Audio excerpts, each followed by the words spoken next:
So thank you very much for your time, Bill. It's good to see you. Thanks, Liz. Good to be back. Well, last time we spoke, you actually told us that you were going to be targeting some of the Republicans who you believe are reneging on their redistricting reform pledge, and then you did. You went after Jack Martins on Long Island, and now you have a new target, and it's Greg Ball. So do you believe that your efforts are working? Because I don't see these guys, rushing to support the governor's redistricting bill.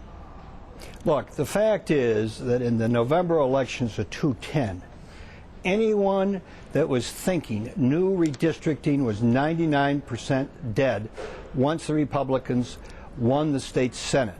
However, if there is one Republican who's maverick enough and independent enough to stand up against his party, it could be Craig Ball.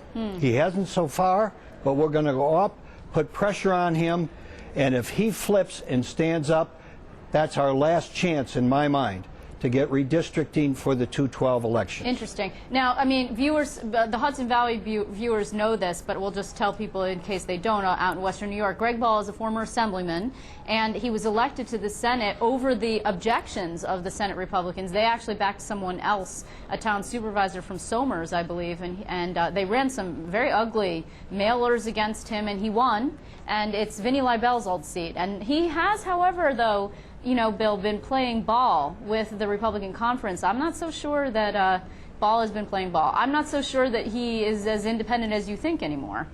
Well, I don't know that he is, but let me give you a couple facts. Okay. In the 2010 election, he lost on the Republican versus Democratic line. He won with 8,000 votes on basically a Tea Party line. Interesting. Without that support, he does not win by 2,000 votes. In addition, if you go back when he was first elected in 2007, much to my chagrin, when I look back at it, I complimented him for doing the following. He stood up in February of 2007 and said, "I have just joined the most dysfunctional legislature in the country. Yep. I'm going to change it." Eliot Spitzer called him and congratulated him. If there's anyone that should look in the mirror and say, I should remain consistent in being an independent Republican, it's Ball. Okay, so on May 14th, you are going to hold a rally in his district, right, and demand that he uphold the pledge. This is the same thing that you did to Senator Martins out on Long Island not so long ago. And I want to just ask you a little bit of a sensitive question. I'm not sure if you're aware. Senator Ball was recently targeted by some suspicious hate mail, anti-Semitic mail. Were you aware of that? Yes.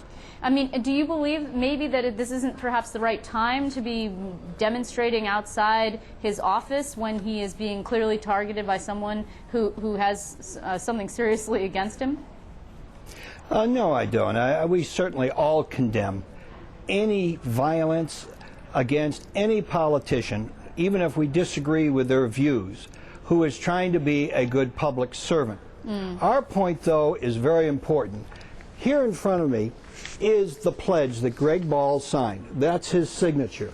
It says that he is going to support independent redistricting using the 2010 census for 2012, to be consistent, and in fact to be a potential leader of a new type of Republican Party. He needs to not take the standard line that Skelos is taking, but stand up. We think, with pressure, he may go back to his Tea Party roots, and not all Tea Party positions are wrong, and stand up. And his district elected him with those 8,000 Tea Party votes not to be a standard Republican. Okay, well, let me ask you this, since we're on the topic of redistricting. Ed Koch was in here not so long ago, former mayor of New York City, and he said that he had met with the Governor Cuomo, and he had again received an assurance from the governor that the governor would be vetoing any redistricting plan that was created in a partisan way, under the old method, if you will. What do you know about that? We haven't heard anything specifically from the governor himself. Do you know anything about what the governor's plans are vis-a-vis redistricting? Well, let's say that if I look at all politicians from Spitzer to Patterson to Sampson, only one has demonstrated incredible courage to really change Albany, and that was Spitzer. And without going through that history, I hear what Governor Cuomo is saying, But I will tell you, we need to look at what he does. In the 210 election, he really spent no political capital whatsoever to be sure that a Democratic state Senate was reelected. If it had been, we'd have redistricting now, we'd have campaign financing reform. He prioritized the economic pressure that the state was under. And therefore, he can say he's going to veto, but what's that mean? He didn't line item veto the LAT4 money for the legislators' redistricting staff. There's a lot going on here. Hold on. First of all, LAT4, for those who are not familiar with that little handy soundbite there, is the legislative body that does the redistricting. It's the old school way of redistricting, and there was money in the budget for that to continue, and it's already starting, which of course is not the independent bipartisan commission that you've been championing along with others. Are you saying, Bill Samuels, that you think that Eliot Spitzer was more of a reformer than Andrew Cuomo? Is that what you're saying? There's no doubt about it. He, after he was elected, with support and comments like Greg Balls, went into Nassau, where Martins is now a state senator, and supported Craig Johnson against Bruno's wishes. He got involved in all of the issues. And if he had still been governor, I can tell you that when we won in 2008, all the reforms that would have been passed. Cuomo, I hope, in 2012, switches his priorities from the economic priorities to reform. And I think he may. But I need to see all of us real action, because a veto isn't meaningful. If he had vetoed line item, the LAT4 money now, which would have left the legislature no money to come up with a plan, then I would have believed it. But he didn't. And many good government groups, including ours, called for him to line item veto right now that piece of the budget. So for me, I want to believe him. I want to see action. I haven't really seen it. And even if he vetoes it, what's it mean? It may just go to a special master. Well, Bill, you know, this is really interesting, because it seems like what you're suggesting is that what the governor really might want is to keep the Senate in Republican hands. I mean, he has been quite close with the Republicans in terms of his fiscal discipline and his policies that don't have to do with socialism, if you will. Not socialism, social issues like abortion or gay marriage, etc., rent control. I mean, you know, is that what you're saying? You think that the governor would actually prefer? That's what you're saying?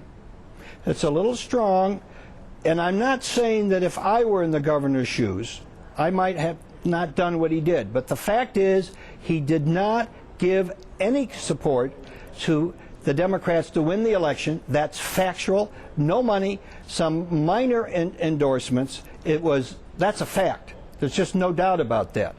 Wait, but he did, hold on, Bill, he did give money to the state Democratic Party for a coordinated campaign that arguably was the tide that lifted all of the boats. He gave quite a bit of money, actually, to the state party. I sat in that first meeting. I'm telling you as a fact, none of that money was to be allocated to the state committee, to the state Democratic state Senate races, and there was no political goodwill that was going to be used. That's not a question. That's not an opinion. I sat in the meeting. Fascinating. Now, if you're governor with the huge economic problems, with the dysfunction Democratic Party, which did a terrible job when it was in power, maybe politically it was smart to just stand away. If the Republicans win, you have support for your economic reforms. Those economic reforms included not renewing the millionaire's tax. You wouldn't have gotten that through if the Democrats had won. Right. I think Cuomo will veto redistricting. I think, having gotten his first priorities, he will turn back to campaign finance reform and redistricting in 2012, and will move to the left. But he clearly was indifferent. Okay. And center right in 210. Okay. Unfortunately, we are out of time. But Bill Samuels, some very brave and outspoken words there from you, and I want to thank you very